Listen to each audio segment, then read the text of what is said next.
İslam dini yaşlılara çok önem vermektedir. Çünkü Peygamber Aleyhisselatü Vesselam birçok hadis-i şeriflerinde yaşlılara hürmet etmeyi bizlere emretmektedir. Hatta Peygamber Aleyhisselatü Vesselam bir hadis-i şeriflerinde şöyle buyurmaktadır. لَيْسَ مِنَّا مَنْ لَمْ يَرْحَمْ صَغِيرَنَا وَيَعْرِفْ شَرَفَ كَبِيرَنَا. Büyüklerimize, yaşlılarımıza saygı duymayan, onların kadir ve kıymetlerini bilmeyen, küçüklere de merhamet etmeyen bizden değildir diye Peygamber Aleyhisselatü Vesselam buyurmaktadır.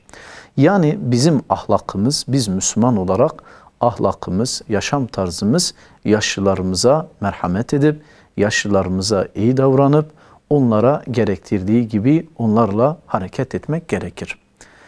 İslam dinini diğer dinlerden ayıran özellik, yaşlı insanların da bizim yanımızda kadir kıymetleri çok fazladır. İki örnek vereceğim. Bir gün Cabir Hazretleri Habeşistan'a bir sefere gider. Seferden döndükten sonra Peygamber Aleyhisselatü Vesselam Cabir'e şöyledir. Ey Cabir, seni Habeşistan'da gördüğün en şaşırtıcı şey neydi diye bize bahset. Cabir Hazretleri der ki ya Resulallah, ben bir ara oturmuştum, bir yaşlı geldi, başında bir su testisi vardı. Yürürken arkadan bir çocuk geldi, onu itti ve o yaşlı düştü, su testisi düşüp kırıldı. Ardından yaşlı çocuğa baktı, dedi ki Allah-u Teala'nın tüm insanları dirilteceği günde inşallah seninle hesaplaşacağız diye ona söylendi. Ve Peygamber Aleyhisselatü Vesselam bu meseleyi duyduktan sonra şöyle buyurdular. Bir ümmet ki yaşlılarına hürmet etmeyen, zayıflarının hakkını güçlülerden almayan ümmeti Allah-u Teala ne yapmaz? Onları yüceltmez diye buyurdu.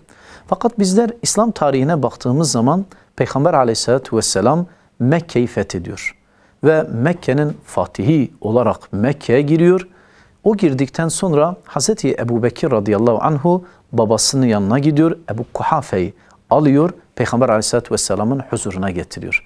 Peygamber Aleyhisselatü Vesselam Ebu Kuhafe'yi görünce ey Ebu Bekir, niçin bu yaşlı adamı buraya getirdin? Deseydin ya bizler onu ziyarete gelirdik, biz onun ayağına giderdik. Peygamber Aleyhisselatü Vesselam bir peygamberdi ve Mekke onu çıkarmıştı, ona zulmetmişti, ona hakaret etmişti. Fakat o bunların tümünü bir kenara bırakıp Hazreti Yusuf'un o kardeşlerine dediği gibi bugün sizlere kınama yok deyip o yaşlı adamın ayağına dahi gitmeyi istedi. Bu gösteriyor ki İslam dini yaşlılara büyük önem vermektedir.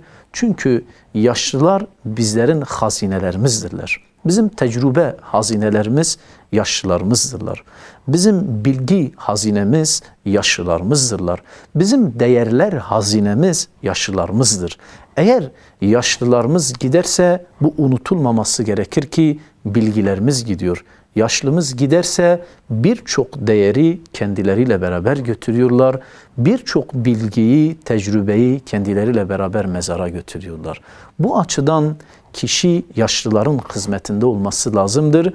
Kim yaşlıların hizmetinde olursa Allah da onlar yaşlandığı esnada onlara hizmet edecek kişileri getirir ki Peygamber Aleyhisselatü Vesselam hadis-i şeriflerinde buyuruyorlar. Ma ekreme şabun şeyhan li sinnihi illa kayyadallahu men yukrimhu inde sinnih.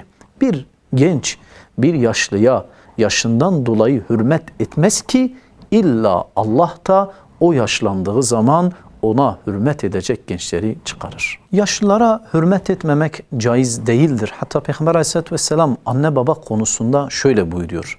Ragime enfu, thumme ragime enfu, thumme ragime enfu. Burnu yerden sürtülsün, sonra burnu yerden sürtülsün, sonra burnu yerden sürtülsün. Men edrake ebeveyhi indel kiberi ahadehuma ev kileyhima felem yedhulil cenne.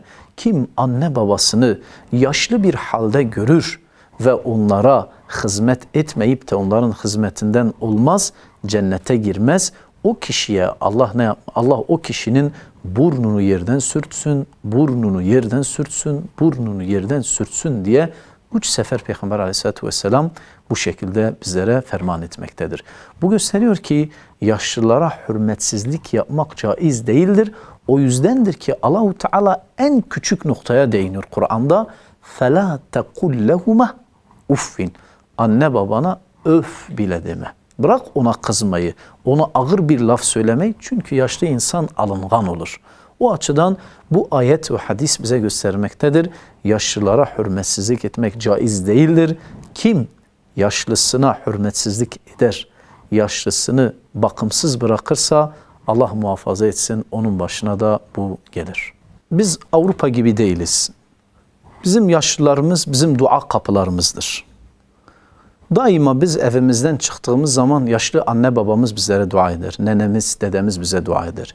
Kim dua kapısının kapanmasını isterse yaşlısını götürsün, huzurevine atsın. O kişinin dua kapısı kapanır. Bu açıdan yaşlılar bizim dua kapımızdır. Yaşlılar bizim evimizin bereketidir. Bu böyle anlaşılması lazım. Böyle bilinmesi lazımdır. Kim yaşlısını evinden çıkarırsa evinin bereketini evinden çıkarmış olur. O açıdan bizim Avrupa ülkeleriyle farkımız var. Onlar gayri İslami insanlar ama biz Müslümanız. Yaşlılarımız bizim başımızın tacıdır. Bizi cennete götürecek köprülerden bir köprüdür yaşlılarımız. Biz bu şekilde yaşlılarımıza bakmamız gerekir.